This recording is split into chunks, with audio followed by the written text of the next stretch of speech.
Hi, I'm so glad you're joining me live. We're on LinkedIn, YouTube, and in our Q&A group on Facebook, which is a closed group. We have a little more privacy to talk freely in a closed group on Facebook. So today we're talking about endometriosis. And if you're not familiar with what that is, it's a disease that affects quite a large number of women in their childbearing years. It can make menstrual symptoms really awful, and it can contribute to fertility issues too. So I'm trying a little different strategy today. I have some questions, and these are all things that, as I do this with over the years, these are the things that people want to know about endometriosis. So I'm just going to start kind of answering questions like that. So the first thing that I want to talk about is, what are some symptoms of endometriosis? Like, how would I know I have this? What might it look like? The really big symptom is heavy menstrual bleeding. So usually when people come into me, the conversation sounds something like this. I get my period and it is so heavy. I'm soaking through, whatever it is, a pad, a tampon, whatever, more than once an hour. My period feels like it lasts 8, 9, 10 days. It's really heavy. It's clotty. I'm so tired because I'm losing so much blood. A lot of times they also will have low iron to go along with this because they're bleeding so heavily. And then that makes you tired. It makes you dizzy. It just makes you not able to produce energy, because iron is one of the things that you need to be able to make energy. So that's how you feel. Sometimes it'll affect your fertility. So these are the women that will say, I'm having a really hard time getting pregnant and conceiving a child. So that's what that feels like. It can be a lot of cramping. It can be all of that kind of stuff. So how do I know if I need treatment? Usually that's sort of a thing where you'll say, I just can't deal with this. This is affecting my quality of life. I'm not able to be the kind of mom or the kind of employee or the kind of wife or whatever. I want to show up like this in a certain way in my life, and I can't because of this heavy bleeding or whatever. I just can't feel like I can get out of bed for 3 days out of my cycle or a week out of my cycle. So that's not normal. So usually that's when people are like, I need to do something about this and get the help that I need. Um, I feel like anytime you're concerned about your hormones and whether or not they're behaving and doing what you want them to do, that's a good time to consult a functionally minded doctor to have an analysis and find that out. So I don't feel like you always have to have symptoms, but let's be honest, most people, they don't pursue a solution to a healthcare problem until it's actually like, this is a debilitating problem that's affecting my life, and here's how it's creating a problem in my life. What treatment options are there? So there's kind of two different schools of thought when you talk about endometriosis. In the medical world, the thought is, okay, your cycle's broken, let's give you a new one. And that's what the birth control pill does. So what ends up happening is they say, well, instead of rolling up our sleeves and investigating the cause of this and why this might be happening, we are just going to go ahead and put you on some kind of hormonal birth control, whether it's a pill, a patch, an IUD, you name it. There's lots of different choices. We're just going to put you on that, and we're going to take away your cycle, and we're going to give you a fake cycle, if you will. We're going to give you precisely this much estrogen and progesterone. It's going to make you bleed at this time, and all of those things. And the thought behind that is that now we are controlling the intensity of your menstrual cycle and all of that stuff. The problem with that is that it doesn't really take care of and address the root cause, like, why is this happening in the first place? And if you don't do that, then oftentimes you proceed to the next medical intervention, which is hysterectomy. Because if the pill doesn't work or the birth control doesn't work, then they go, well, we'll just remove that. And some women feel like, well, I've had my babies. If you take out my uterus, I'm good with that. But really think about that. We're meant to have that. And I work with a lot of people who had that thought and they get it removed and they wish they didn't, because again, we still didn't fix the problem. We just yanked out the organ that was creating the problem. But, and in a lot of women, that's a really big problem because they haven't had their babies yet. They would like to have babies, but they're dealing with all this and they feel like, oh, well, sorry, we're just going to have to do a hysterectomy. And you don't want that. You want something else. So there's that traditional medical world, but then there's also in a functional health model, which is the type of healthcare that I am helping people with. We're looking at why is that happening so that we can balance whether it's the hormones causing the problem or the hormones misbehaving because of something else, like the liver not doing its job, or maybe you're being exposed to some toxins or other things like that. We're really rolling up our sleeves and asking why, what's the root cause of this, so that we can come in with a more natural solution to that. What can treatment do for me? I would say best case scenario, it gives you your life back. Really, because if you think about how much time you spend down for the count, if this is an issue for you, you will appreciate not having to deal with it. So maybe it lets you not snap at your kids. Maybe it lets you have a better relationship with your husband, or show up better at work. If you own your own business, you know what that's like. If you're not showing up in a good way for your customers and your clients, or if you're employed, if you're just not showing up to do a good job, then sometimes that puts your way of living that's earning your income, that it can put that in jeopardy. Maybe one of the things that is at stake is your future children, because if you have this problem and it's unaddressed and you don't get help for it, and they do have to do a hysterectomy, and that's what is recommended, and that's the road you go down, then you can't have a baby if you don't have a uterus. So that it's just, that's so sad to me when someone comes to me and said they did that to me when I was 25, and maybe there was hope that just wasn't presented. So that's why I love to get on here and do these videos. There are often a lot of solutions to health problems that people didn't even know existed. So if I do nothing else but just expose you to the thought that there's potentially hope for some of these things. Now, can we solve everything?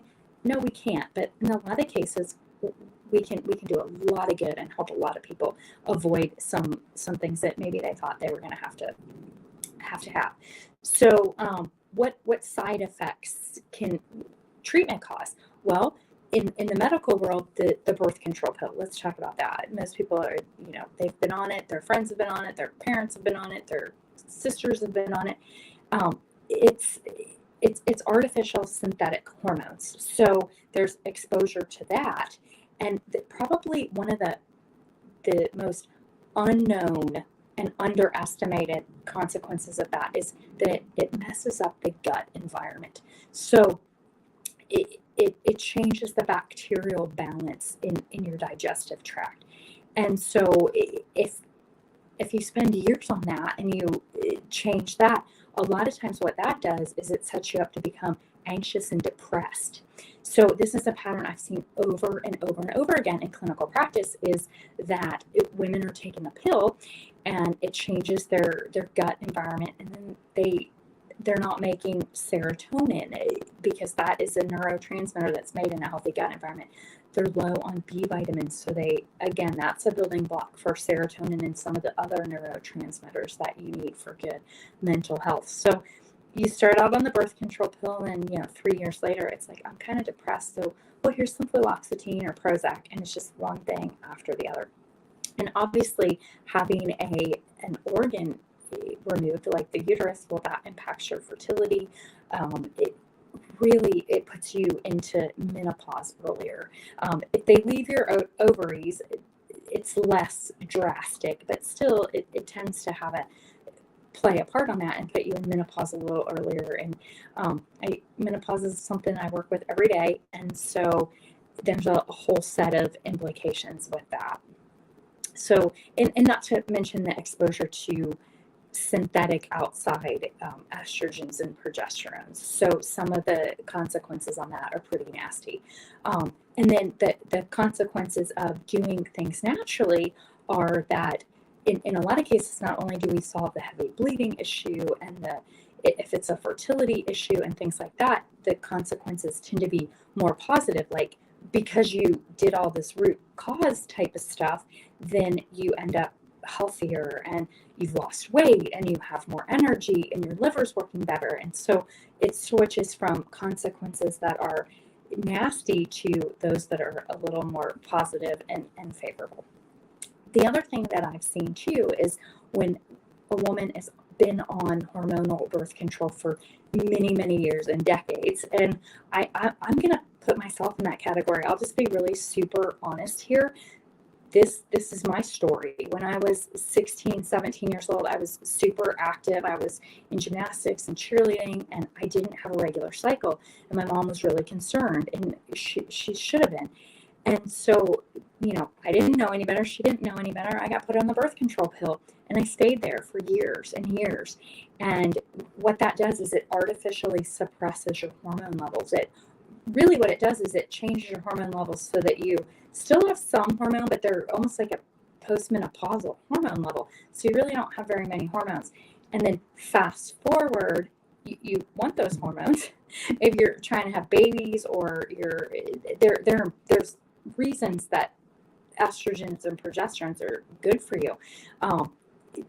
It's sometimes it's hard to get those to come back to regular levels. So anyway, I wish I didn't do that. I wish I would have pursued a little different thought process then. And so that's why I'm talking about this now.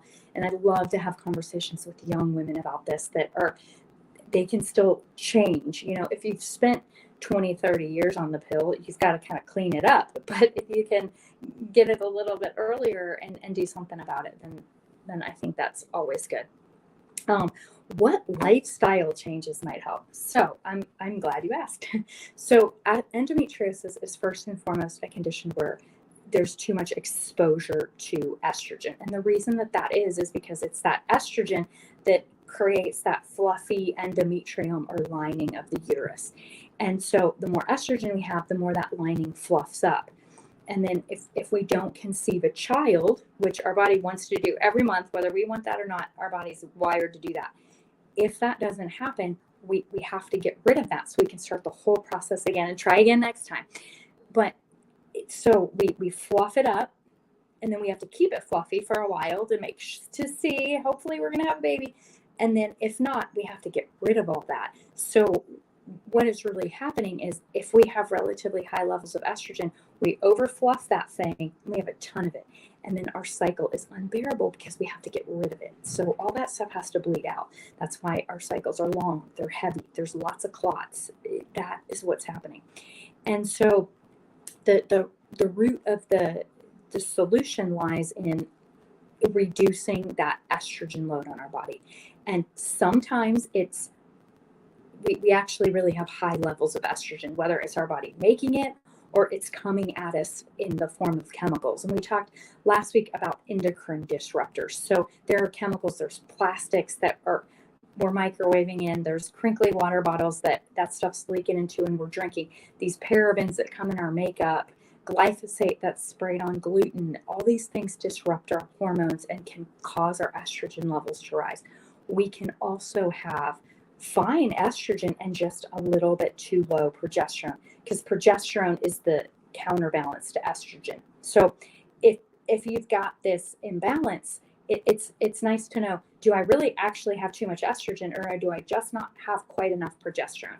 Those are two different problems, and different age groups tend to have, so in the younger age group, if I'm in my teens, 20s, and early 30s, it tends to be estrogen's really going too high.